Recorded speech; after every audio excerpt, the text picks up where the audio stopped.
Peter, thank you again. Sure. Join with me talk about real estate, right? And real estate has so many. How you call that? Aspects, Yeah, facets. Yeah. Yeah. and a lot of people, they understand about realtor, get a lawyer, get a attorney. I mean, get a mortgage, and home inspector. There's so many things they want to learn. But Yeah. here we're gonna focus on mortgage because that's the first step that before me as a realtor take the buyer out to tour the property because we don't want to wasting your time, right? Your time, everybody's time. Right on. So once you find something you like, we can just move forward. Exactly. And the other thing I just want to add to that, June, is that you also want to make sure by doing the work up front that you're looking at the proper properties, right? You want to be in your comfort zone, right? Correct. If Yes. if your comfort zone is a $5,000 a month payment and $1 million purchase, don't be looking at $2 million homes, right? Just don't do it. It doesn't make sense. Yes. Stay within what your parameters are, right? And it helps you and it helps the client, and hopefully, because you don't want to fall in love with a $2 million house when you only have $1 million that you're Yes. pre-approved for, and you can buy a house for Right, for right. 1 million, because then you're going to be upset. Right? Correct. So yeah. That does make sense. All right. So what is the difference between the fixed rate and adjustable rate mortgage? Okay. So a fixed rate is typically most people do 30-year mortgages, right? Typically, but you don't have to. You could do 10-year, 15-year, 20-year, right? 25-year. You can actually. We have lenders that will do an obscure period of 23 years, right? Yeah. So, but most people traditionally, typically, do a 30-year. And when we say a fixed rate mortgage, we mean fixed for that time period, right? So I'm doing a 30, and we call it amortization. So you're taking, for instance, you're getting a $500,000 loan, and you're amortizing it. You're paying it over the fixed number of years. Let's call it 30 years, and you're getting a fixed rate mortgage. That's a fixed interest rate for those 30 years, right? Mm-hmm. Versus an adjustable rate mortgage, which is fixed for a first period, an initial period of time. Could be a 3-year fixed period, could be a 5-year fixed period, 7, 10, 15, right? So it's fixed for the first set period of time, and then it adjusts after that, right? It adjusts after that. And that adjustment is based on what we call a margin plus an index. And the margin is something that stays the same. Let's just call it 2%, right? 2% margin. And the index is something like an index on that you would see in the United States economy, such as the 1-year Treasury, the 2-year Treasury, the prime rate, a LIBOR, things that are, shown on the internet or the Wall Street Journal or something like that. So you take the index plus the margin, add that together, and that becomes your adjustable rate when the loan adjusts. So it's after that fixed period of years. And they also have what's called caps, where it can't go above a certain amount, right? Because you don't want to go into an adjustment period and then you go from a 5% interest rate to 10. Right. That would be like a shock. That's too much. Yeah. So the government protects people from that happening. Yeah. Good. Yeah. That's great. Because a They lot have of to do people that. just like always concerned like what's the adjustable rate and what's a fixed rate. Yeah, and adjustable rate mortgages, a lot of people sometimes they get nervous about it because it's like, oh, when the adjustment period happens, it could go sky high. Here's the other thing. When an adjustment happens, the rate could actually go lower than where you started. Oh, wow. Could go Really? lower Oh. because think about this. if the index, for instance, right, if the index is higher today, but when the adjustment period happens, the index is much lower than where we are today, then when the rate adjusts, it's possible that the adjustment is better than where you started as on the fixed rate. Yeah. So it can happen that way. So you sort of, if you're more of a lot of people, they want that fixed. I don't care. I don't, even if it could adjust and go better and lower, I want to stick with that 30-year fixed rate. Correct. Yeah, yeah. So what do you suggest? What's the best? It's really buyer dependent and also market dependent. So and also it depends on what the lender can offer, right? So I have some lenders that their adjustable rate mortgages aren't so good. So I would tell you, don't go with it. Stay with their 30-year fixed. But I have some lenders that have really good we call them ARMs, by the way, ARM, adjustable rate mortgage. So, there are some lenders that have really good ARMs.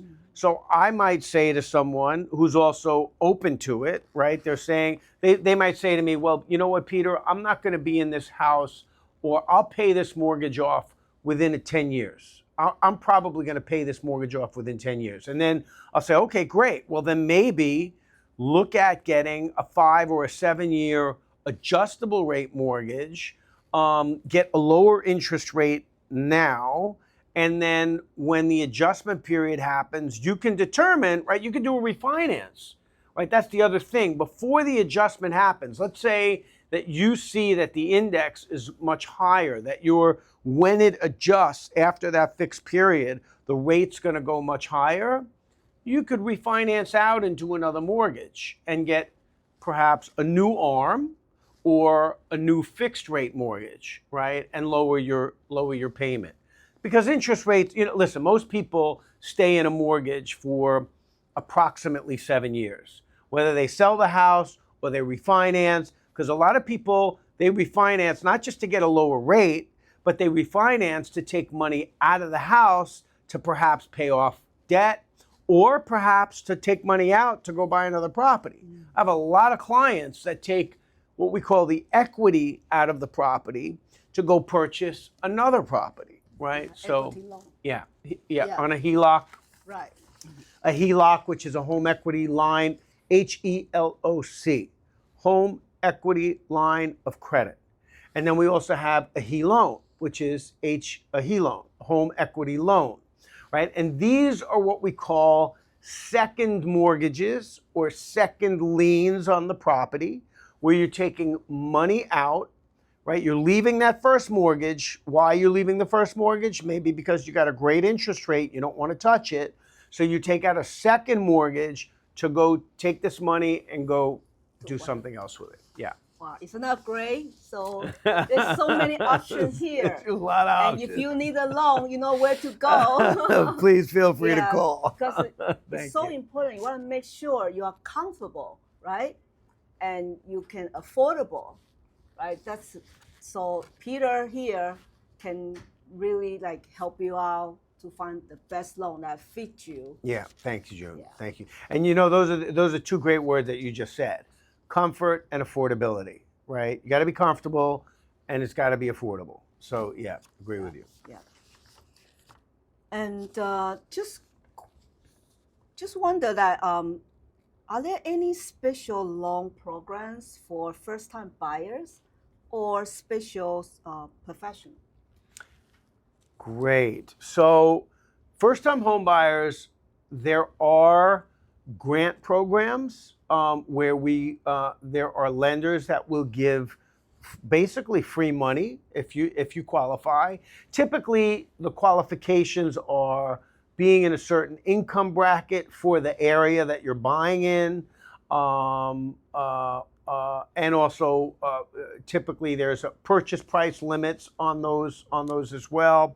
And then you get typically first-time home buyers can get a preferential interest rate as well. what else could I tell you? Then there's also, so you have grant programs, and the grant programs are like free money. It's really credits that go towards your closing costs and or down payment. And then preferential interest rate, and what else? I think that's really about it. Grant and preferential interest rate. Yeah, those are typically. Yeah, that's a. And lower down payments also. There's like just came out actually last year that Fannie Mae allows first time, you could get for 5% down, you can get a multifamily property. You can get a multifamily property. Yeah. It used to be just FHA was that way, where you could get a multifamily for like 3.5% down, but then Fannie Mae changed their regulations where you could do 5% down, as little as 5% down on a multifamily. Yeah. Hey, investors, attention here. 5% you can It's get not. more It's not. It's for multifamily. primary. It's for a primary purchase, not primary home. primary home. Okay, so you live one floor, and then you get the rental income. Exactly. And I got to tell you something. So many of my clients do that, right? And it's a great way to make some money and buy a home, right? A 2-family, a 3-family, you live in one of the units and you rent the other 1 or 2 out. It just helps pay your mortgage and gives you a little bit of income and makes it easier on your expense, on your expense. Yeah. I have a lot of clients do that. 100%. 100%. They love 2-family, 3-family, 4-family. Yep. And just anyway, you have to pay rent to somewhere, right? So instead you pay your own and also collect the 100% rent for have somebody pay for your mortgage. As your equity, right? As your equity in your home, equity in your home build. By the way, just a quick note on equity, right? A lot of people don't know what equity means. So equity is the difference between the market value of the home and what you owe on the home, right? That difference is money. It's money, right? So I'll give you a quick example.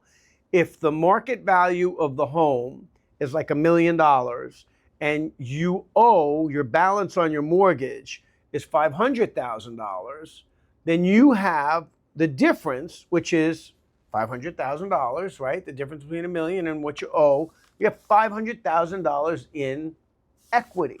Now that equity, you say, okay, Pete, well, that's great. That's only helpful if I sell the property. No, that's where it becomes helpful when you want to either get a HELOC, which we just spoke about, or a HELoan, or a cash out refinance, right? So you can tap into that equity, pull money out into your bank account, and go buy another property. I have so many clients that do this, and this is how they become landlords and successful, and they retire, right? You take money out. You have to be careful. Not, it doesn't always mean you're going to make the right decision, but you pull money out, you buy another property, pull money out of that, buy another property, and now you own multiple properties where you are an investor and you have people paying rent and paying down your mortgage. Yeah, that's why a lot of people, they just become like a, how you call that, a landlord?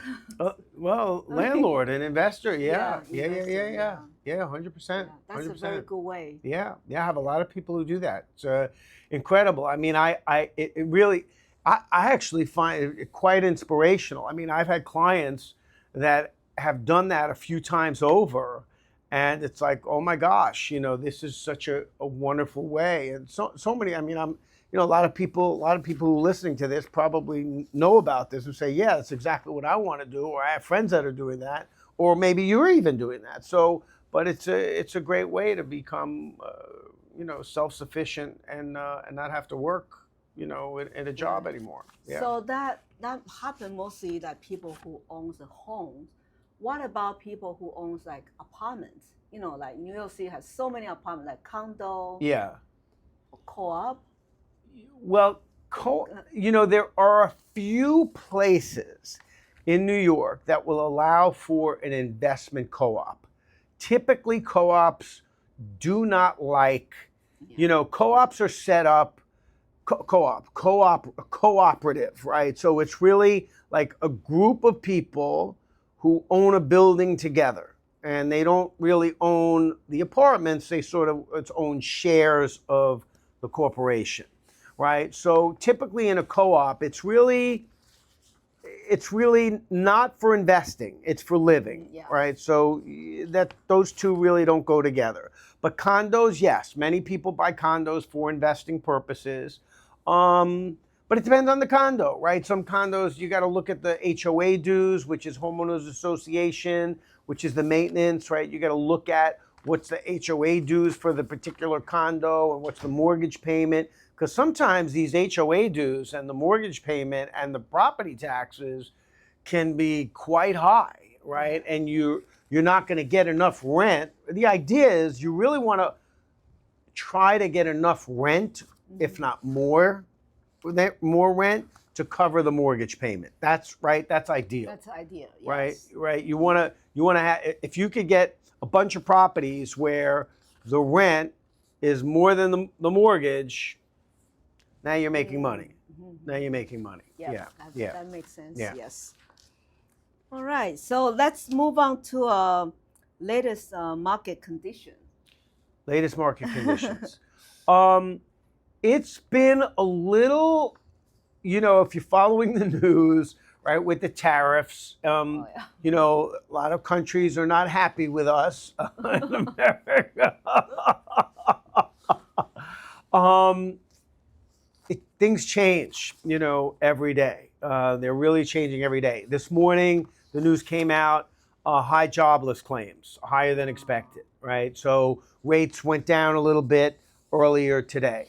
But it's a tricky market, right? We're still in an inflationary period.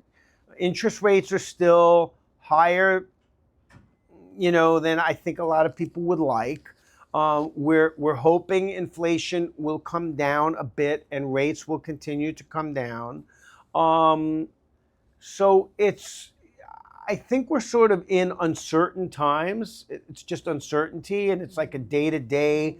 Watch it day to day, watch it week to week. Again, you and I discussed, should it stop people from buying? No. If the time is right for you and the price is right for you and you find the right property, no, you buy. It's the same thing, a lot of people, like when the market tumbles, the stock market tumbles, people say, oh, grab your money, get out of the market.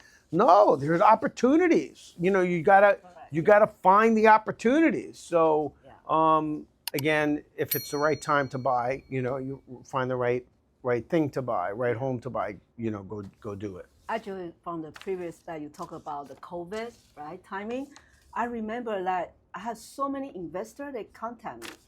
They don't even they don't even bother to go inside to look at the house. Wow, look and at that. And they say, you know what, June, I'm making an offer on this one. Look at that. Because the smart people, they know doing the smart thing. They know, don't wait. Yeah. Just buy. Yeah. When there's an opportunity right there, just move forward. Yeah. 100%. Yeah. I should have learned from them at that time. No, listen, there's always opportunity in any situation.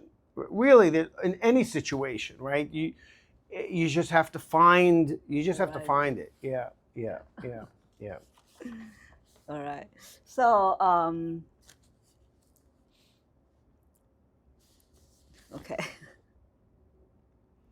So what are some common mistakes that buyers make when applying for a mortgage?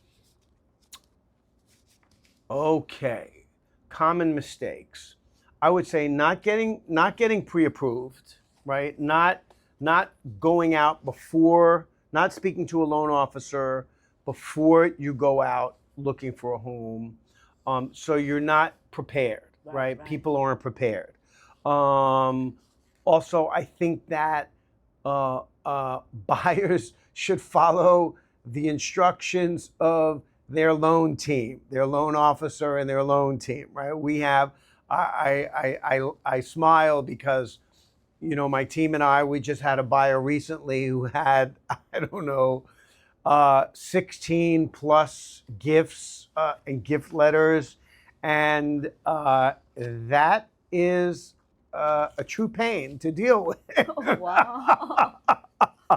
So if, you know, between myself and my team and the borrower, if we had, they had listened to us and we had gotten less gifts and getting the money taken care of before the client went into contract, things could have been a little easier. So you want to get your credit right. You want to get, you know, you want to see your credit. You want to make sure that's in good shape. You want to make sure your money's in good shape. You also don't want to, you know, I've had people quit jobs during the loan process. I'm like, oh no, Or you buying know, a diamond, buy a or Porsche car. I've had it happen. Yeah. I've had a young man who boy. bought a motorcycle during the loan process, and he slowed down his work. He didn't stop working, but he like slowed down a lot. Bought a new motorcycle. I'm like, what are you thinking? And he lost the deal. He lost the deal, and he didn't lose his full down payment, but he lost part of his down payment. It was, you know, it was a tough lesson. It was a tough lesson. But you know, you don't want to change things up, right? You don't want to mess with your credit. You don't want to buy a furniture set. You don't want to you don't want to. You can change a job. Let me say this: if you're changing a job for something that's as good or better than what you have, typically once you stay in the same industry, that's okay, right? But don't quit and you know, have a W-2 job and then go start self-employment. You know, I have people who say, oh, I just started my own business, you know, 3 months ago. Well, I'm not going to get you low. Can't do it. Yeah. So so keep in mind that when you apply a loan, make sure stay where you are. Don't changing job. Don't buy diamonds, luxury cars. You know, just stay. And if you have a question, talk to the lender, and they will tell you and explain to you and guide you what's the best way. Yeah. Yeah. Always open up, talk to. Yeah. You know, Yeah. You always ask the question. You know, we'll tell you to, again, as I used the example before. You know, when you have an attorney in a court, right? In a court, and you're going to go into a trial. You gotta you know, tell them what your situation is. Correct. So that they know what they're dealing with. So you don't want to be standing in the middle of the trial and getting blindsided where you just didn't know about something, and you know the client's like, oh, I forgot to tell you that I have 2 other homes and I didn't tell you about it, and it comes up on, you know, a title report, you know, something like that. Yeah. And also there's another mistake that a lot of times, like we as a realtor, and we will check the you know, mortgage broker, you know, lender, and say, hey, so how's the process with my buyers? When they're gonna get commitment letter? When they're gonna get the, you know, underwriter? All these things. And I heard a lot of time the lender say, well, I'm still waiting some paper for them to give it to me. Yeah, so that also happens. Yeah. So make sure, you know, work with the lender and work close with them. Any question, talk to them. And again, you want to find somebody that, you know, hold your hand, make sure you feel comfortable and affordable, right? With all, and help you to search with many different options. 100%. Yeah. 100%. My home, it's a big thing, and you want to make sure very smooth transaction. Yep. And you know that. Listen, that's, if I keep you happy, you the realtor, right? You're gonna say, oh, you know, that lender or Peter and his team took care of us, right? They stayed in communication. They kept us abreast of what's going on. They, you know, they explained everything to our buyer. They stayed in communication with our buyer. I mean, all that stuff is extremely important, right? Because if we are solid and reliable, then we continue to maintain good relationships with our clients and our realtors and our referral partners, and that's how you grow a good business. You know. Totally right. Yeah. Yep. Yeah. Thank you, Peter. My pleasure. Love it. So you have any questions or like we missed anything? Yeah. So when you are working with a buyer, what do you as a realtor? How has it been for you, right, with the new change, right, with the new do you typically work with buyers or sellers or both? Both. Both. Okay. Actually, after this, I have a 6:30 taking my buyers out to see these properties. Oh, very good. Yeah. Very good. Now, how has it been for you since the change happened last year with the structure of the commission and buyers? How's that been? That's a great question. To me, there's a lot of things going on, talking, people kind of like shaking, right? But in my opinion, you just do your work, just focus, continue, just keep going, do all your best. That's it. To me, truly not much difference. Wow, awesome. As a matter of fact, I think this is even a better year. Wow, isn't that great? Yeah. Isn't that great? Very cool. Very cool. And do you have, when you're working with a buyer, I mean, do you look for, people come to you, I know people, come to you. Do you have like specific criteria of who you'll work with and who you won't work with, or? That's a great question. Me as a realtor, like I got call me every day. I know you get a lot of calls. People call from the sign, okay? People call from Zillow, from everywhere. And they just want to check in, say, hey, how much is this house is? And then sometimes they say, oh, it's too much, I cannot afford. Can you show me something else? But me as a realtor, I really like to take qualified buyer, because once we find something you like, but you're not ready, right? And sometimes even seller, they don't want to show the house. 100%. Just have somebody come inside to look at their decorations or something. They want us to bring them the qualified buyer. Yeah. So to get pre-approval, that's very, very important, very first step. Yeah, yeah. So yeah. I say, do you have pre-approval ready yet? If they say yes, and I say, how much is down payment? I qualify a little bit, then I'm happy to see, and that's the sign really of an experienced and a good realtor, because June is going to make sure that, and I think again a good realtor is going to do that. They're going to say, look, you have to do. I'm not chasing you. I don't need you, right? I want to work with you. I want to help you, but you have to be ready to come. You have to follow her guidance, and then be ready to buy something, right? And it's for both of you. It's for you to be ready and properly qualified, so you feel comfortable when it's time to make an offer. And for June, because she's a busy woman and she's got a lot of stuff going on, and she needs to make sure that she's working with someone who's a qualified person. So it works for both parties. Yeah, which I don't want to wasting your time, right? And then if you have a question with that, what loan I should get, and this is how much I make per year, my salary, or have W-2 or 1099. You have all these questions. Ask Peter here. He can please feel free to call.